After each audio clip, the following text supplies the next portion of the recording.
No? Okay. Good morning. This is the New York City Board of Standards and Appeals Public Review Session for June 9, 2014. We'll begin with the special order calendar. Decision items. Item number 45756BZ, 152, 154 India Street, Brooklyn. We weren't waiting for anything. Are there any questions or issues? Oh, Yes. we did remove the framework for the barbed wire. That's the Oh, okay. last remaining thing that we're waiting for. Okay. All right. Item number 2, 19296BZ, 1832, 1854 86th Street, Brooklyn. Any issues with this? As you know, the applicant has asked to remove the term. And they did, I think last go-around, they notified neighbors within 400-foot radius, and we didn't receive any objections. In fact, I think we received several that were within 400 feet that supported this. And as you know, it's also a case where there was barbed wire and they removed that. Yes. Okay. Item number 3, 17899BZ, 8973 and 95 Bay Parkway, Brooklyn. Any issues with this? We did receive a sign-off from DOT, and their conditions will be incorporated into the resolution. Item number 4, 32205BZ, 6969 Main Street, Queens. Any issues with this? Okay. Item number 5, 17407BZ, 1935 Coney Island Avenue, Brooklyn. The applicant provided us a submission. They revised the lighting. Commissioner Martinez, you're fine with that? Yes, it looks much better. Okay, and they also provided some information regarding the bus stop relocation, Vice Chair, I think? Yes, Okay, so that answered your question? it did. You just have to go to DOT, but it's, they receive a recommendation from the MTA. Correct. Thank you. Item number 6, 17309BZ, 839 845 Broadway, Brooklyn. Any issues with this? Okay. Item number 7, 24709BZ, 123 East 55th Street, Manhattan. Any issues with this? All right, the council who was here at the last hearing asked for more time. That was the council representing the tower as a part of the zoning lot, and they haven't provided anything after that. I think they reached out to staff, said they're not going to submit anything. So I think the board's understanding is they're not objecting to this in any way. So we will, in fact, then waive the rule of Yes, we having will, both exactly. parties on the zoning line. That's correct. Fine, good. Continued hearing items, item number 8, 2496BZ, 213 Madison Street, Manhattan. They provide us photographs removing the banners and the hard. Any I thought the issues? photos looked like there were some brackets on the front wall that were still left. Am I the only one who saw that? Maybe. Commissioner Hinkson, did you? They are, yes. Yes, Okay, we can ask I them think to they remove need to that. take them down. Okay. Item number 9, 18696BZ, 145-2125 Liberty Avenue, Queens. The applicants asked for an adjournment. Item number 10, 16000BZ, 244-04 Francis Lewis Boulevard, Queens. The applicants asked for an adjournment. New cases. Item number 11, 245-32BZ, 12305 101st Avenue, Queens. All right, so an extension of term. Comments and issues? Vice Chair? Just a couple of cleanup things. The 2002 grant and the certificate of occupancy say that the hours of operation are 9 to 6. The owner's affidavit says it's 8 to 6. Not a big deal, but they should get that synchronized. The photos seem to show more than 4 cars on the lot and Right. signage in excess of that which was permitted by the prior grant. So it's signage and more cars on the lot. They don't appear to be in compliance, so I think they should address those issues.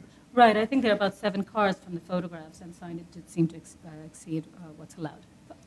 Yeah, I had gone to the site when this first came on the Yes. calendar and had also noted that there was a lot of signage from my view in the field, but also wanted, if possible, some sort of clarification as to the actual boundaries of this property. Because Right. it seems as if there's another automotive station that's adjacent to it, and some of that signage may belong to them as well. So if they could clarify that, that would be Okay. great. I know that the photographs were unclear as to which portions were just the site, so we'll ask them to clarify that.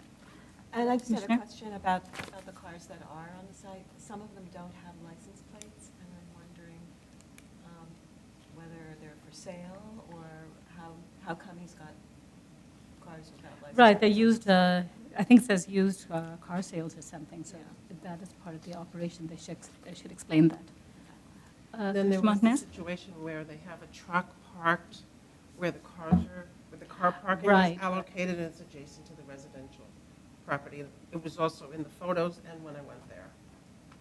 Okay. Item number 12, 4797BZ, 7802 Flatlands Avenue, Brooklyn.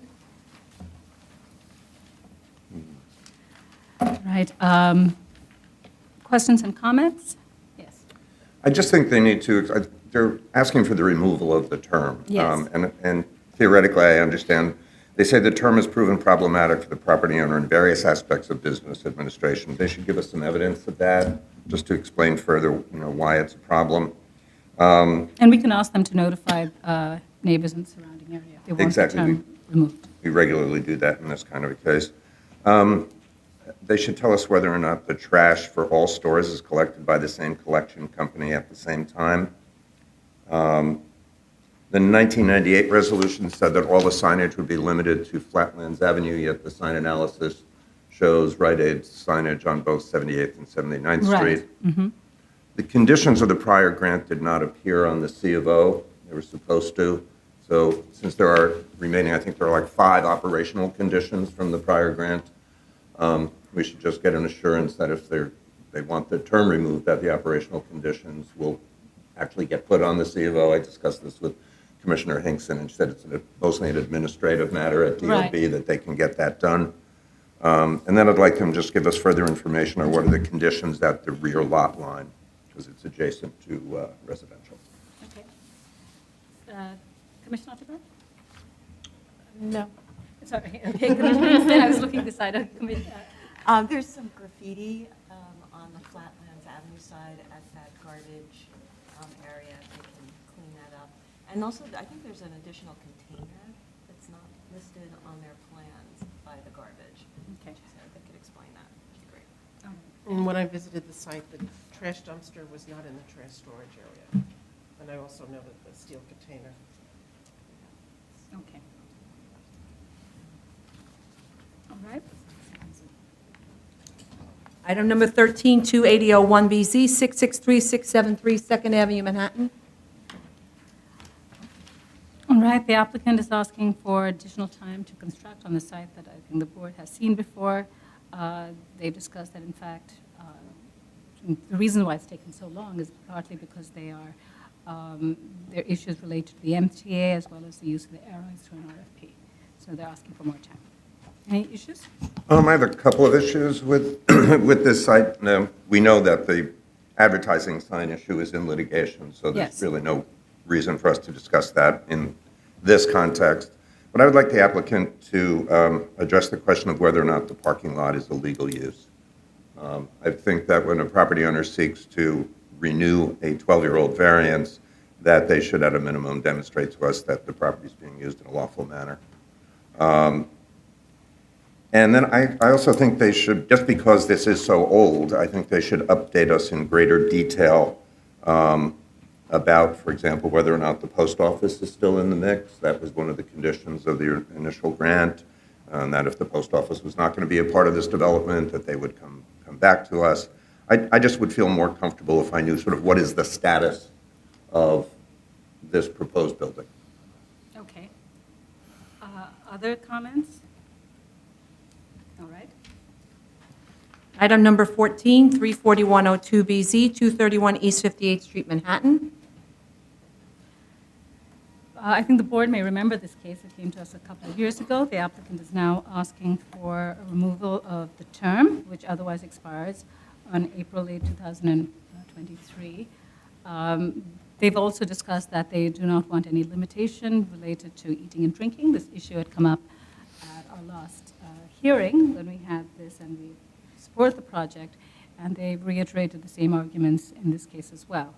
I don't actually see any reason why we should eliminate the term. We have a term that goes on until 2023, And I think that if they want, my feeling is that if they want no limitation on the use group 6 uses, including allowing eating and drinking, then there's no way really to monitor that unless we have a term. But obviously, I'm open to other thoughts. Yes, Esther?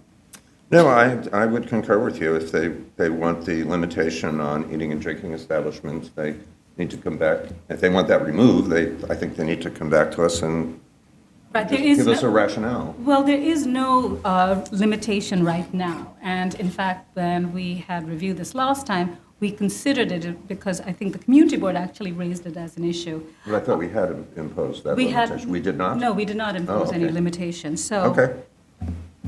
at this point, But you're right, without the term, there's no real, right, and the term expires in 2023, so it's another close to 9 years from now. Yes. And they say that having a term actually gives them a disadvantage in seeking and retaining tenants. However, they are fully tenanted, and they have not given us any information as to whether or not those tenants are leaving and whether or not they're going to have difficulty or have had difficulty in the Right. past. So they really haven't proven that statement.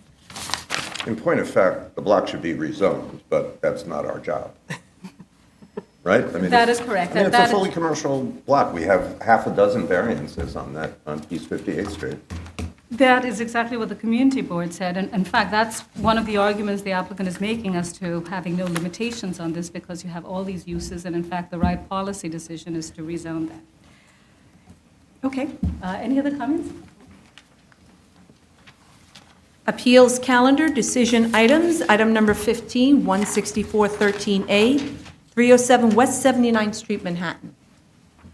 The applicant last time had asked for additional time to make a submission. They've made a submission. I don't know if it really, I was not persuaded by any new arguments. In fact, there were no new real arguments. I think we're ready to decide this case. Are there any concerns? No. Okay, good. Continued hearing items. Item number 16, 26607A, 1602, 1610 Avenue West, Brooklyn.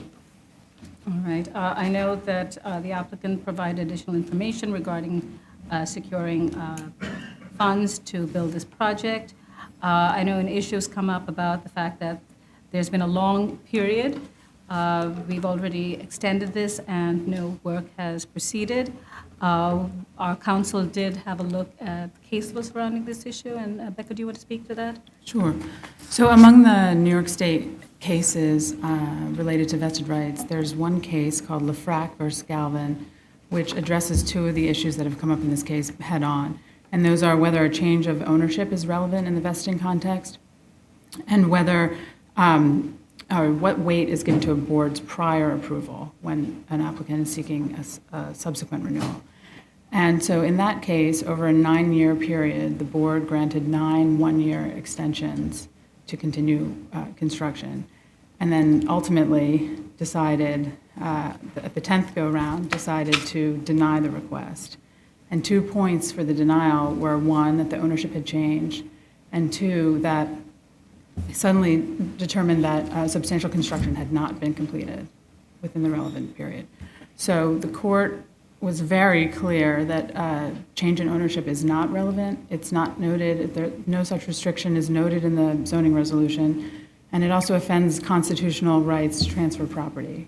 So the court was very clear on that, and also very clear that the board should not be able to ignore its prior finding of substantial construction in a subsequent request for relief.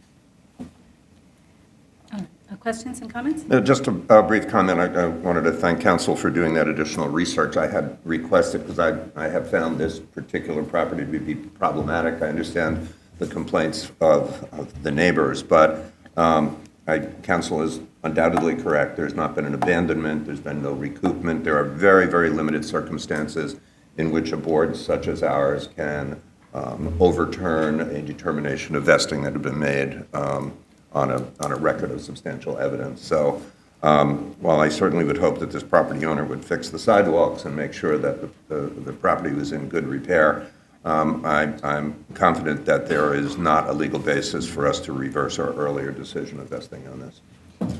Any other comments?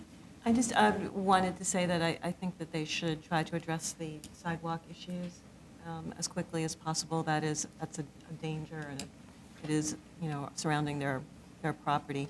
And also just had a question if they had some sort of timetable about the violations, especially the fines. They seem to keep racking up, and it would be helpful if they would try to rectify that. All right, any other questions? Okay. Item number 17, 80-11A, 84, 85, 11A, and 103, 11A, 335, 333, 331, 329 East 9th Street, Manhattan. The applicants made a submission.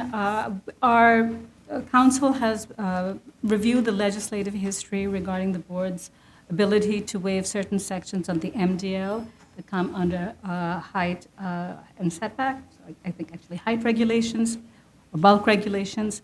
Becca, do you want to speak to that? Sure. So we did a little research into the legislative history and also conferred with the law department and have concluded that the board may take jurisdiction over a request for a variance of light and air. We found that it's within the legislative intent to allow these conditions that are triggered by an increase in height to also be included within the board's jurisdiction. I think that was the question that was raised earlier on, and I think we've settled that issue. So I think that pertains to the board's ability to waive MDL 18 and 30.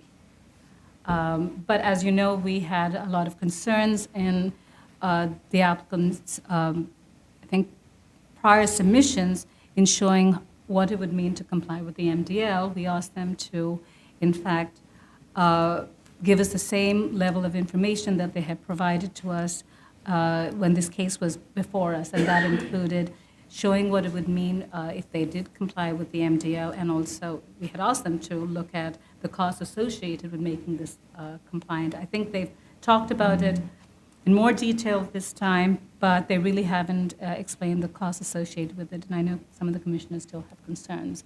Commissioner Montanez? Yes, I think they've shown that there's practical difficulty, but in my opinion, I don't feel that the spirit and intent of the MDL is maintained by waiving all the fire stopping.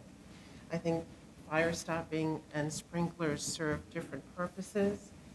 The sprinklers attempt to put out a fire, and it's an active system. It has to be maintained. The fire stopping is passive, and it compartmentalizes smoke and fire. And considering the age of the building, the number of units in the building, I really feel that, to me, increasing the height of this building requires a more gut renovation than is being proposed. Okay, other comments?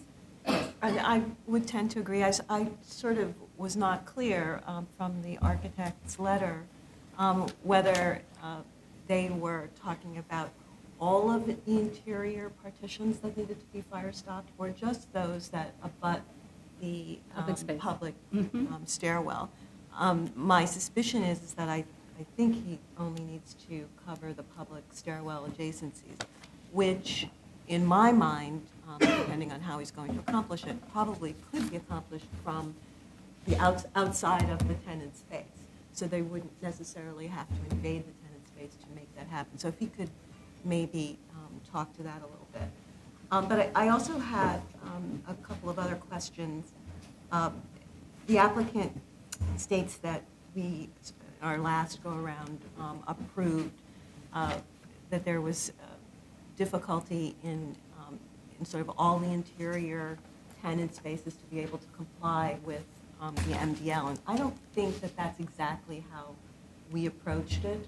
So I think it probably, his statement bears a little bit of revision. You mean in terms of their argument, one of the arguments of practical difficulty is because it's tenanted and that would And so that require we the sort of gave a relocation? blanket acceptance of that. And I'm not sure that that's exactly how we put it, because I think we were very specific as to exactly what we were waiving and what we weren't. Right, I think we were specific about what we were waiving, but the argument that this was tenanted was something that I believe the board took into consideration. It may have not been the only item, but it was given some weight. Absolutely, but I think, at least the way that I read his statement was that anything Right. that was within the tenant space, any issue that came up within the tenant space. We had sort of tacitly Right, that's not waived, correct. and I don't think that that's correct. So if they could look at that as well. And then they mention the depth of the stair landings, but they don't say what They are. they are, so and how they don't comply. Right, I think it would have been helpful when they speak to the existing conditions that will remain, what they are, so we have some Exactly. ability to gauge it. Exactly. And then just really one last thing. Let's see, what was it? One, have they vacated the penthouses? Or is it still in use? And They haven't been constructed as yet. haven't the back, haven't? No, the back this portions is been not, constructed? this is not one of the legalizations. Ah, okay. So this one All they right, haven't I take that- constructed. take that totally Okay, back. all right. And a question for, I guess, DOB. Would DOB have given the same, I guess, objections regardless of whether that sixth floor was added? No, because If they were it, doing any work in the building, would these be? I don't believe that would be the case. It's triggered because the sixth floor is being constructed, and that runs afoul of certain Right. regulations in the MDL, which requires that they Okay. be full I compliance. just wanted to be clear. Okay, great. But just on the fire stopping, I think that, I think they can speak to that in more detail, and I think I think they should cost it out, what it would mean if they had to fire stop. But also, if there is some practical difficulty in doing that, I think then, in that case, they should talk about some alternatives which would try and meet the spirit of the law. And if there's an alternative way of doing, I think, adequate fire stopping. Are there other comments? Any other comments? No.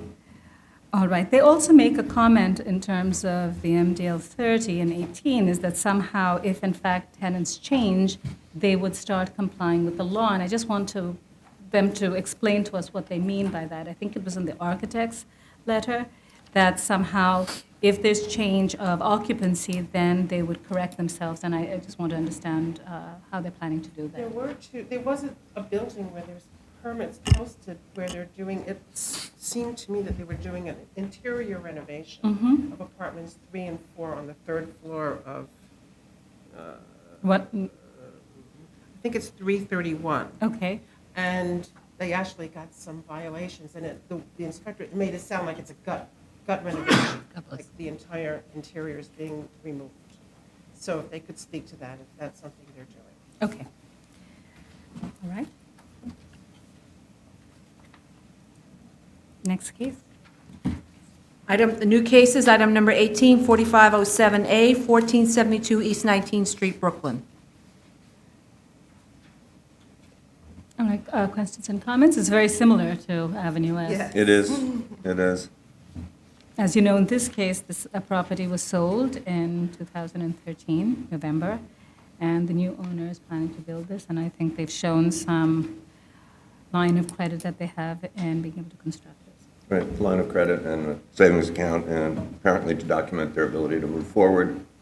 They indicate that it's an installed site program, it's been regularly inspected. I just have Ready to some go. concern about giving them 4 years if they don't proceed. Because it's been 8 years since anything has actually happened on that site. Mhm. The neighbor's garage had to be demolished. Yes. And I'm just concerned about having it sit there for 4 more years. Okay. Okay. Also, if they could just put a little more detail, I understand that they're coming back to us again for an extension, but the statement is really sparse and full of summaries, but not any actual information.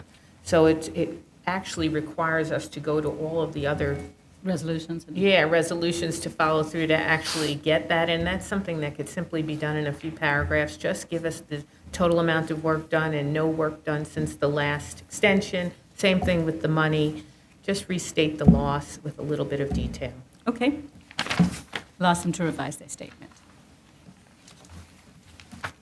Zoning calendar, decision items, item number 19, 277-12BZ, 1776 East Chester Road, the Bronx, and item number 20, 251-13BZ, 1240 Waters Place, the Bronx. All right, any issues with these cases? Okay. Item number 21, 17813BZ, 2141 Mott Avenue, Queens. Any issues with this? Okay. Item number 22, 23313BZ, 2413 Avenue R, Brooklyn. Any questions? All right. Item number 23, 31613BZ, 210 Geralman Street, Brooklyn. Any issues? Okay. Item number 24, 31913BZ, 1800 Park Avenue, Manhattan. Any issues with this case? Okay. Item number 25, 33113BZ, 2005 86th Street, Brooklyn. Any questions? All right. Item number 26, 7-14BZ, 1380 Rockaway Parkway, Brooklyn. Any issues? Okay. Item number 27, 1614BZ, 1648 Madison Place, Brooklyn. I know they provided a revised statement of facts and findings. They discussed the issue of the space that's below the slope. Any concerns? Okay. Item number 27, 20-14BZ, 312 East 23rd Street, Manhattan. Any issues with this? All right, good. Continued hearing items. Item number 29, 21613BZ and 21713A, 750 Barclay Avenue, Staten Island. The applicant made a submission. I think there were 3 issues. One was at the last hearing, they noted to us that they wanted additional square footage, which would address what was previously allowed on the site that included space within the cellar for storage. So as this building cannot have a cellar, they're proposing to provide storage of about 1,200 square feet in the attic. They're asking for us to approve that as well. I think second issue had to do with the financials. I think, if I remember correctly, Commissioner Otley-Brown had some questions and actually asked them to correct certain things. But did they do that? Yes, it's been corrected. Okay. And I think the last issue had to do with outdoor seating. And I know Commissioner Montanez wasn't here for that hearing. She had raised it as an issue. The applicant has asked for seating in the outdoors. If you look at the site, it seems that a real positive for the restaurant would be to have outdoor seating. So I can understand the applicant's need to ask for that. They've shown that they actually have an agreement with the city regarding the space that's going to be on the boardwalk, and it identifies the square footage that's going to be allowed. And they've also detailed the hours of operation for the restaurant, and they've asked for the similar hours for the outdoor seating as well, which will be seasonal, obviously. In winter months, it's not going to be open. And they've also noted that the signage in the outdoor space would be directed away from residential. All right, questions and comments? I think they've responded to pretty much every issue we've raised. I'm ready to move this. Any other concerns? Commissioner Montanez? Well, my concern had to do with the lots across Barclay, which were used for parking, and now we're not going to be part of this variance. I assume that there are eventually going to be residential properties and the proximity of the outdoor seating to those properties. You know, I didn't understand why the outdoor seating wasn't more centered on the front of the restaurant, but appears to be like in Barclay Avenue. And just You're just at the extent that it goes into Barclay and actually that it's is actually closer in to... close proximity to what I assume will eventually be residential homes. So, and just prohibition on the use of outdoor music and things like that. Okay, so outdoor music, I think we can speak to them about. We can ask them to look at a different configuration. I don't know if they have enough space to make it more, I think right now it's very rectangular and long, and I don't know if there's a way to make it maybe the same square footage or still allow for, I believe, 64 seats, but in another configuration where it's not neighboring to the extent that it is right now towards the site that in the future can be developed. Okay, we can ask them to take a look at that. I just hope that that would not require them to have to go back and amend their agreement. Right, with the city, I know. I understand That that. would be burdensome. Well, the other thing that we can look at is whether this agreement with the city is it renewable, or is it something that is, I doubt whether it's in perpetuity. I'm sure it's like every year or every couple of years. So that's one way of maybe putting some restriction, which is as long as that site is being used as a parking lot, I don't think it matters where and what the configuration is right now. But at that time, when it's going to be or will be redeveloped for residential, then maybe at that time they could work with the city and look at some of the configuration. So why don't we ask them to speak to that issue tomorrow? Fair enough. Item number 30, 250 13BZ, 3555 White Plains Road, the Bronx. The applicant's withdrawn this application. Item number 31, 254 13BZ, 2881 Nostrand Avenue, Brooklyn. As you know, the board had raised several concerns at our first hearing. I think we were all concerned with the way they analyzed the hardship costs and how it related to different scenarios. I think we weren't convinced that they looked at all the appropriate as-of-right scenarios to show that, in fact, you cannot make a reasonable return. I think we raised concerns about the size and scale of this project in terms of whether it met the C finding as well as it met the E finding. They've provided us with a submission which has, I would say, I don't know, it seemed like lip service, really, the amount of reduction that they did on this property to show any real change and any attempt to really address the board's concerns regarding the C and the E finding.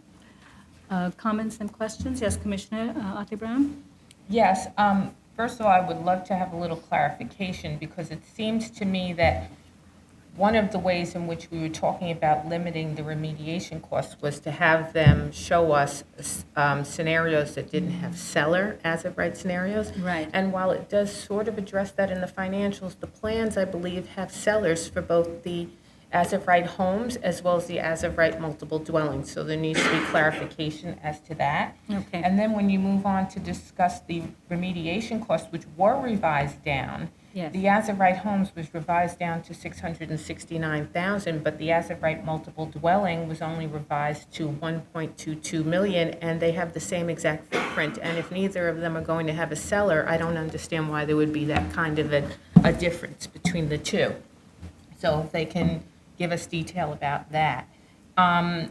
Lowering the remediation cost still shows that the as-of-right homes is not going to work in the financials, but it does close the gap between both sides of the equation, which leads me to think, if we agree that there is a hardship and there is a finding of uniqueness, I'm not sure that their solution is going to be the minimum variance, because I think that if you just allow for perhaps a slight amount of density more on an as-of-right 7-unit situation, Right. you might actually equal out both sides of the equation between the development costs and the economic value of the project. Perhaps adding as much as 1 or 2 units might actually do this and take care of that lopsided equation.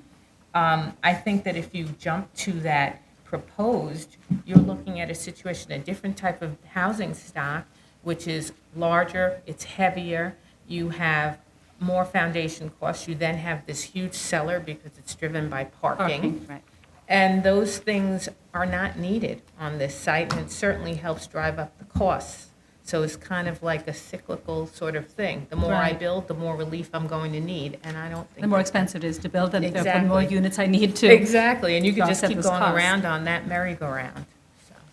No, I agree. I just want to comment on the as-of-right multiple dwelling scenario, which shows a loss.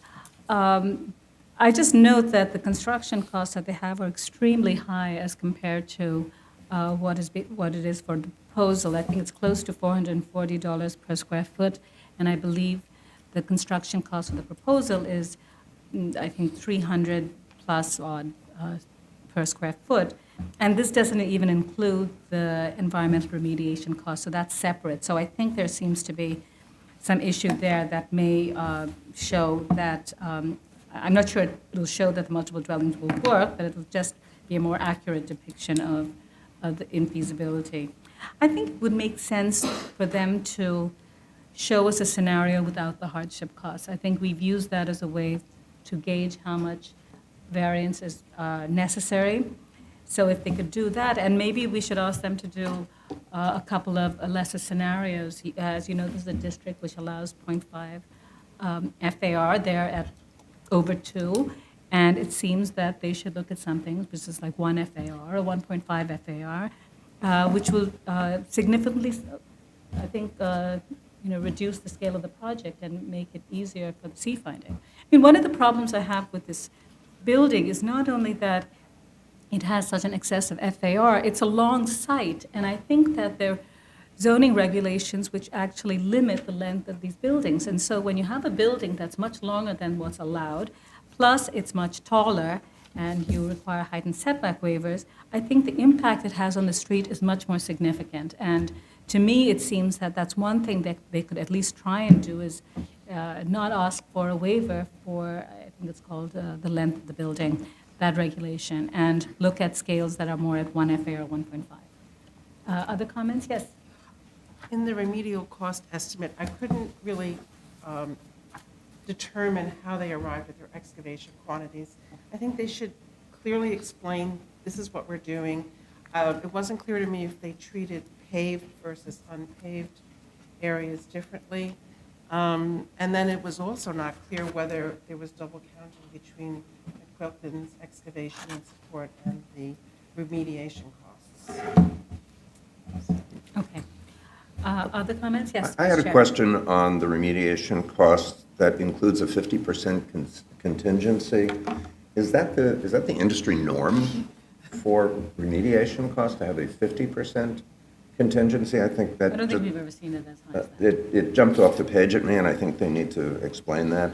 Also, and I know you mentioned this, Madam Chair, in scenario A, the as-of-right multiple dwelling, it appears that the contractor construction costs were counted twice. And then similarly, I think that the reduction from 5 stories and 50 feet to 4 stories and 40 feet is really lip service, and I don't think they're making their C or E finding. Okay. Other comments? All right. Item number 32, 279 13BZ, 223 West 34th Street, Manhattan. The applicant made a submission. I think they've corrected what they, corrected their application accordingly because it's a larger zoning lot, and a lot of the information they've given to us now flows from the larger zoning lot. Are there questions and comments? Item number 30. I just had 2 issues maybe they could just speak to. One is whether the authorization is for now for all the 3 lots, and if that's in the record, and whether this larger zoning lot affects the notification area for as per our rules. Okay. Item number 33, 284 13BZ, 16842 Jamaica Avenue, Queens. Questions and comments? They show the backyard cordoned off with the chain link fence, Yes. and they're going to be planting grass. Yes. Any other? Yes, exactly. Any other comments? Okay. Item number 34, 286 13BZ, 2904 Voorhees Avenue, Brooklyn. The applicant provided us with more refined analysis showing single-family homes and the size of the homes, and I think they've shown to us that they average about 1,900 square feet. Yes. Did you have an issue with that? Okay. Yes, there is one home in the study that's 6,480 square feet. You think it's skewing? Yes, it average? would increase it by 100 square feet. It would increase the average by 100 square feet. Okay, so if we take that out, is it 1,800? Yeah. All right. I know they're asking for about 1,980, I think, 1,980 square feet, which I think their as-of-right would be 1,350. So they're asking for the FAR waiver. I felt even with that adjustment, it seems that they're asking for, it seems reasonable to me. There is, though, a storage room on the second floor, which I didn't really understand the need for, because they have the cellar storage, and that could actually be part of a bedroom or a bathroom. If they could explain that. Okay.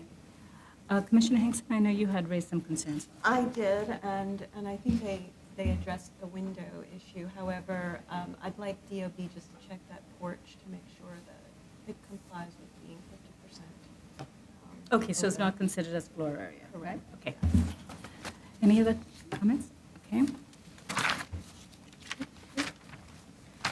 Okay, item number 35, 31013BZ, 459 East 149th Street, the Bronx. They've revised their statement, and they tried to clarify the three scenarios. Questions and Thought comments? it was better. It was better. Yes, they went into more detail as to why they actually need the proposed layout to be as is. Yes, and I think they've said now what the reduction of the student body would be as a result of that, and in one case is fairly significant, the other case also by 50, but I think they've laid out better this time. Any remaining concerns? No. Okay, good. New cases, item number 36, 256, 59, 13BZ, 260, 263, 13A, Sheridan Avenue, Staten Island. The board members may recall this case that come before us. It was a commercial building. I think the board was not at all convinced by that project. They've come back now. They're still asking for the GCL. And now they're asking also for bulk waivers, and they're proposing a residential development. Yes, comments and questions? Well, now it's much easier to see this than it was in its earlier iteration because it's about the widening lines and the slope easement, and the relief sought is related to those. It's front yard, side yard, and open space behind the buildings. I'm probably still the only one who thinks living across the street from the train station is a positive and not a negative, but that's just the urbanist in me. Anyway, I think this is a much better proposal. I think it's easier to understand. Okay.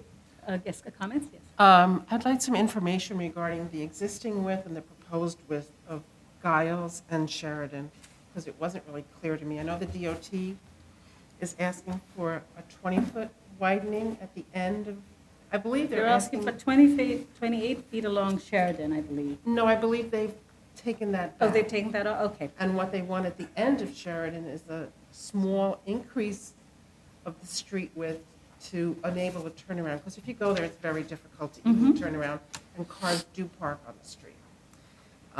So if they could give us a site plan showing what that would be like. And the other thing I was curious about is if they've looked at 4 attached homes, which would sort of push it down closer to Giles with a group parking facility adjacent to the railway. Do you think that's more in character with the surrounding area to have attached homes? No, but I thought that that scenario would enable the turnaround that DOT wants, perhaps. All right, but it may compromise other things that the board may want to look at in terms of neighborhood character. Maybe there's a solution here somewhere. You know, if they can look at that scenario, and you can ask them to see whether that works for them as well. Other comments or questions? Yes, Yes. I too had a question of how they were going to comply with DOT's requirement, if they Okay. could put that on a plan. Also, could they put both the easement and the widening line on their section, show where that intersects? And we got a CB projection on this. Did they say why they rejected it? Or it was just sort of a blanket projection? Were there any? I know that the community board has concerns about GCLs in general, but we can try and find out whether there's a greater explanation. Other comments? I have a few financial comments. Yes, any comments on financials? Yes, Yes. actually. It has to do with the site value. Yes. It seems to me that their adjusted price for the available building area per square feet is at $88.54, and it actually averages out to about $67 per square foot, and so I'm wondering whether or not that's a mistake, or if there's something they're trying to bring out that they haven't talked about in the narrative, because it's even higher than the unadjusted average price per available building area square foot, which turns out to be $79 a square foot. So I'm just trying to understand that, and it's also unclear to me how they actually calculated their final amount of available building area, because it seems to me that it should be based on the lot area times the .60 FAR, even though they are somehow impacted by the fact that they have the map street and the widening lines. Isn't that still available to them for use? No, it isn't, actually. If you go strictly by what, because this is it's a little bit complicated, but because this is a newly formed zoning lot, it's not considered a lot of record. And you remember that there's this discussion with the Buildings Department of how they look at sites which have map streets on them and whether it's a lot of record and how they define the boundaries. So what my understanding is from the financials, what they've done is they've looked at the buildable area just based on the area outside of the widening Okay. lines. So that's why I think it's roughly like 4,000 square feet or It's something. 3,600. 3,600, right, which is 0.6 of the 6,600, which is the area, buildable area outside of the widening lines. Oh, okay, So all they've right. taken a very conservative approach in terms of what they're considering the buildable area.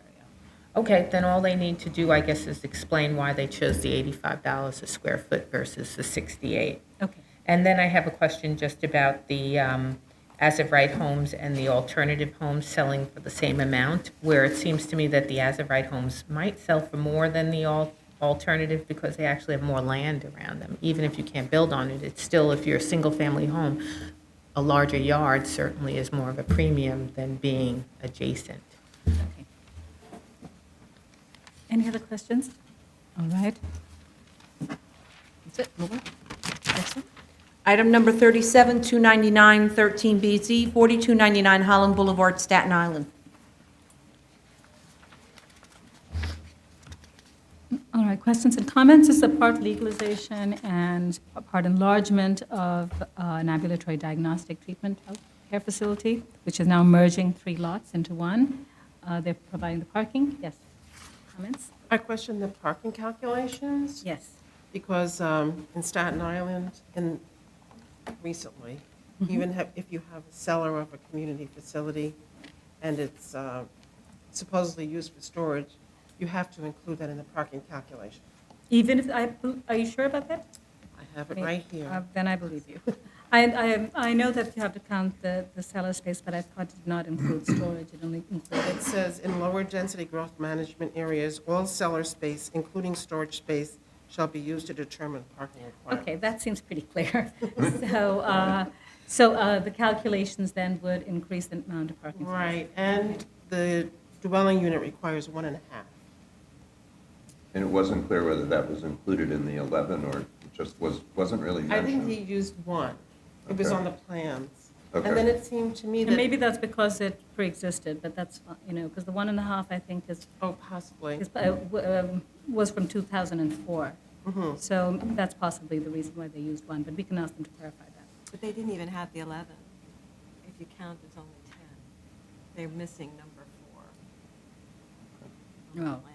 So I okay. think they were incorrect, no matter what. Okay.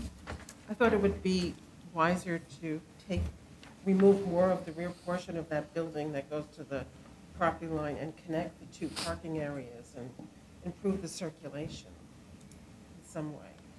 Right, because now they're separate. And maybe decrease some of the cellar space, which would reduce their parking requirement. Okay. Other comments? Yes. Is Vice there, Chair- oh, No. sorry. No, go ahead. Oh, okay. Is there any signage proposed to the site? And if so, could they give us a plan as to where it's actually going to be? Okay.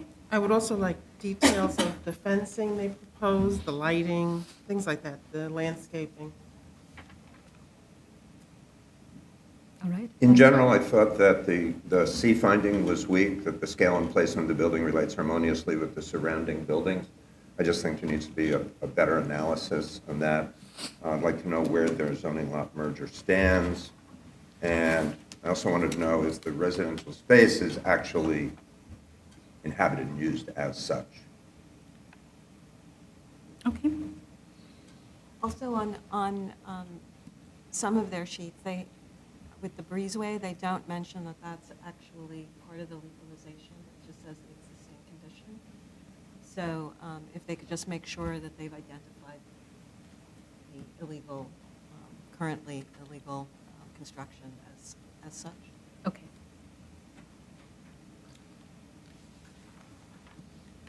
Item number 38, 324 13BZ, 7832 138th Street, Queens. All right, questions and comments? They're asking for 73621 to enlarge their home. As you know, construction's already taken place, and it seems that they're filling a double-height space. I think it'd be helpful if they just explain the history of this construction. It's just not very clear. At some point, they said 2010, they started renovations. Was that based on drawings that were submitted to the buildings department? Did it allow for a double-height space? Was it legally constructed? I think it's just not clear. Yes, other comments? Susan, go ahead. And then Commissioner. I'd like a little further explanation about the recon that they got in that covered area. It's not clear to me whether or not there's actually, or supposed to be a balcony within that area. Some of the photographs seem to indicate that there was, and then some, it's gone. And when you go to the site, it's still a little fuzzy. So if they could talk about that a little bit, that would be helpful.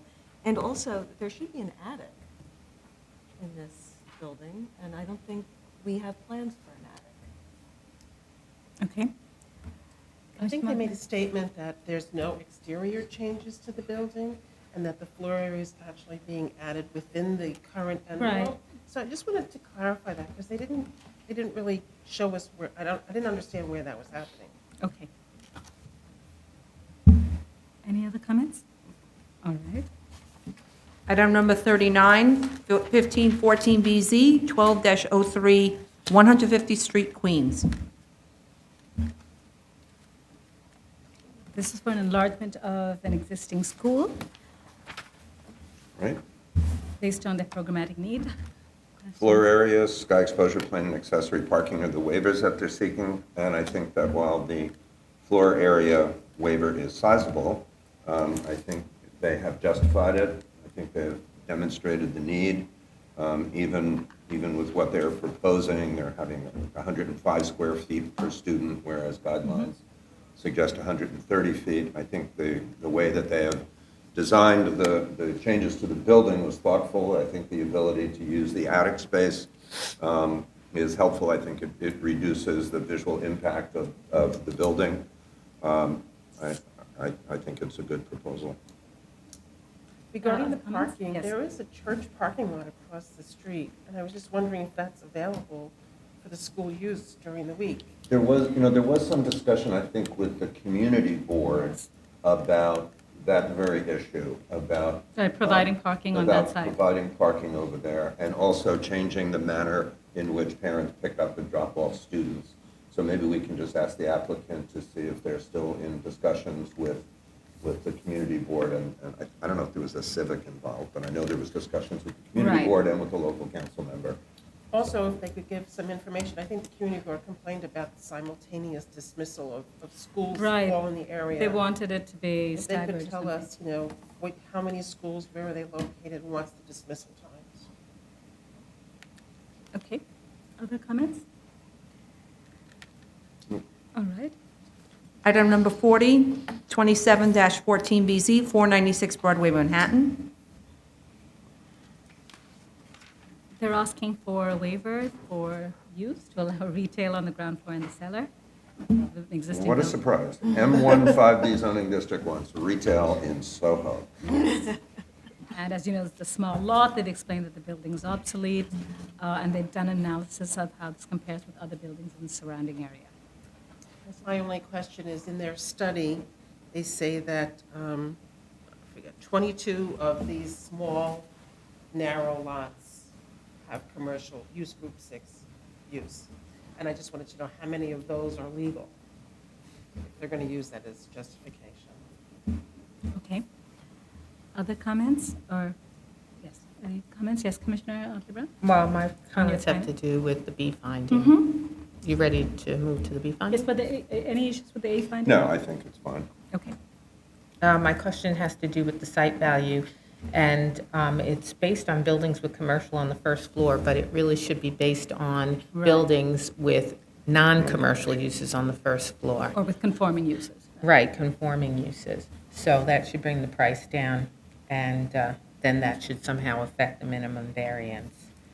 And my other question had to do with the retail leases at $240 a square foot. Comps 3, 4, and 5 look like they're a little bit inferior to the type of space that you find on Broadway.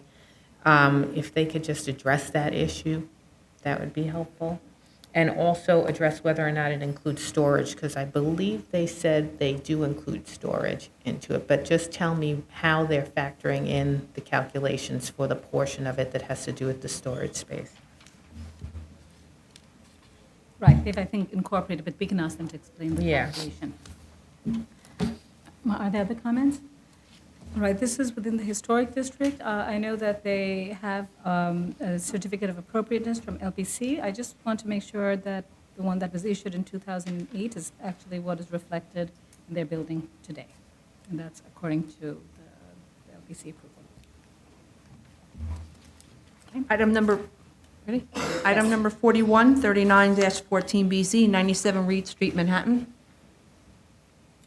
All right, questions and comments on this PCE?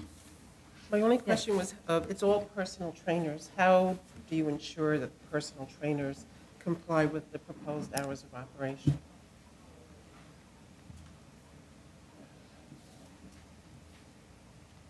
All right. Just a minor Yes. point, the issue of ADA compliance is on the architect's letter. They should incorporate a statement about that into the applicant's statement. I think that was about it. I mean, they have a sound attenuation plan because there are residential uses. It appears to be adequate. And they have their certificate of no effect from LPC. So I think it's ready. All right, good. This concludes the June 9th, 2014 review session.